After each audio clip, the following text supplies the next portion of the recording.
Siamo sempre in diretta da Bitti, situazione drammatica, una piazza quasi irriconoscibile.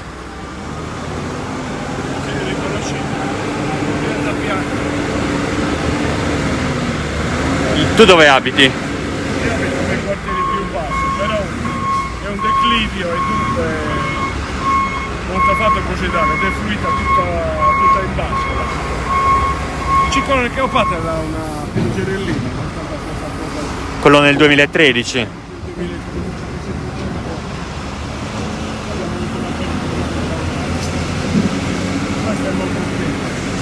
Un paese che piange anche 3 persone oggi. Un paese che piange anche 3 persone.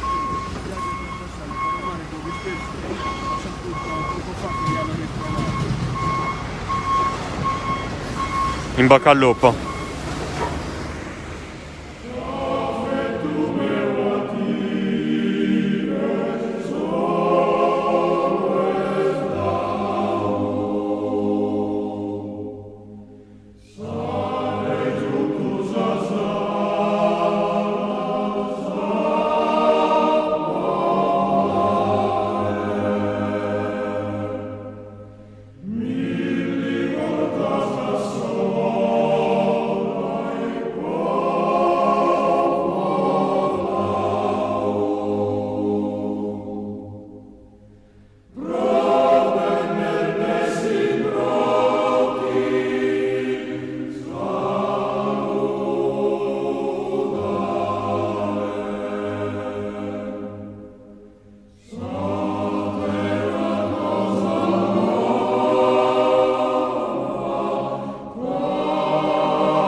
Non in modo incessante in questo momento è previsto l'arrivo, come vi raccontavamo prima, del presidente Cristian Solinas, del presidente del Consiglio regionale Michele Pais. Si parla di manovre per attuare immediatamente un ripristino alla situazione normale di quella che è la vita di questi degli abitanti di Bitti in questo caso. Bitti è un centro conosciuto in tutto il mondo per quel canto che rappresenta la Sardegna. Lo fa davvero intrecciando quelle voci che oggi in qualche modo manifestano il dolore di un'intera comunità. Vedete ancora i militari che stanno cercando di togliere il fango dalle abitazioni, serrande addirittura divelte dalla potenza dell'acqua. E poi quella porta lì dove vedete adesso il militare che spara era la porta di Zialia Orunesu, che è stata travolta appunto dal fango e dall'acqua.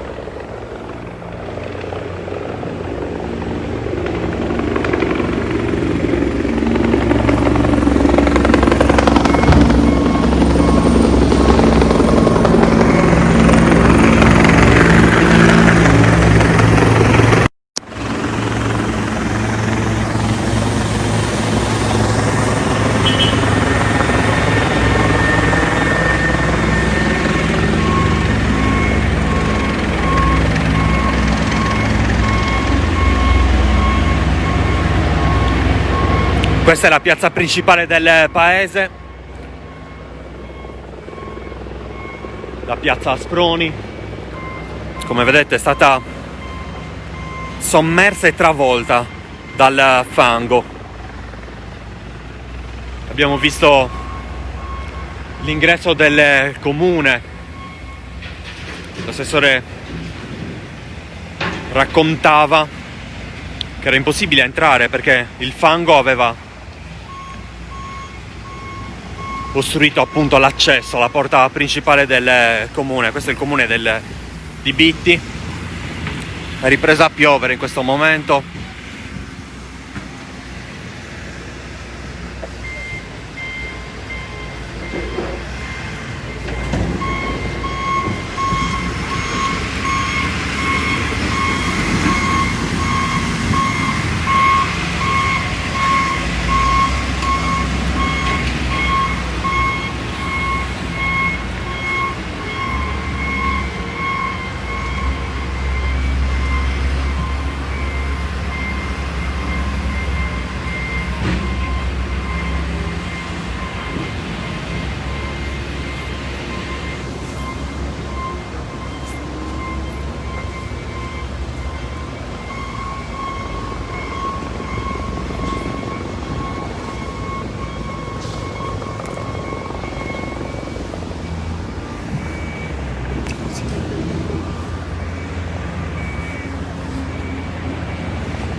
Oggi BT è davvero irriconoscibile, immagini che raccontano tanto dolore, state cercando di ripulire il bar. Quello che si può pulire, senza acqua ancora non possiamo fare niente. Cosa è successo ieri? Cosa ci racconta? Un disastro, un disastro.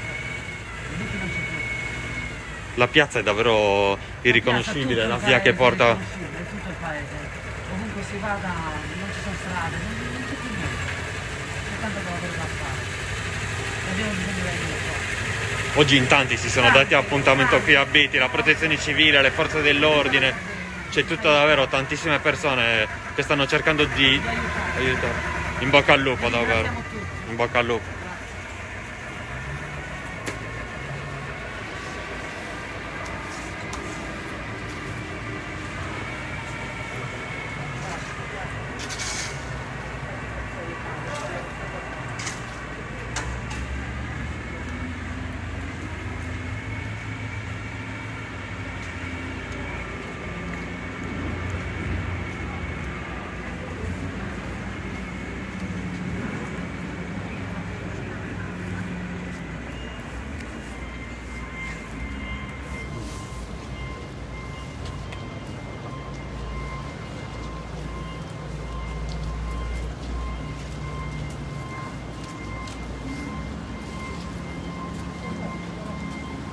Buongiorno, guardando la piazza oggi che cosa pensa? Io ho 86 anni, non ho mai visto una cosa simile. E quindi sono Nel 2013 la situazione non era così. Poi una cosa no. E era una cosa da fastidio lo stesso, ma non è paragonabile con questo. Lei dove abita? Io abito a via Gomoro sopra. Ieri si è reso conto che la situazione era davvero pericolosa. La situazione era gravissima. Infatti sono uscito ieri senza macchina. La macchina l'ho lasciata in garage. Se la macchina fuori, quello che il danno che facevano me la volevo io. Quindi sono uscito senza macchina. Quindi ha capito subito che la situazione era davvero d'emergenza. Siccome quest'acqua vedevo che non si fermava e poi che vedevo io, un po' me ne intendo dell'aria, vedevo l'aria che era sempre in quella situazione di pioggia. Perché uno è piove un'ora, 2 ore, uno è tutto il giorno, Era incessante. l'acqua. BT oggi piange anche 3 persone che ieri sono state... Quella è la morte, quello non c'è, con la morte non c'è.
Vi lasciamo con queste immagini, torneremo presto a collegarci in diretta da BT. Immagini che, come abbiamo detto più volte, raccontano il dolore di un'intera comunità che oggi piange anche 3 persone che ieri sono state travolte dalla furia dell'acqua e del fango.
Sì.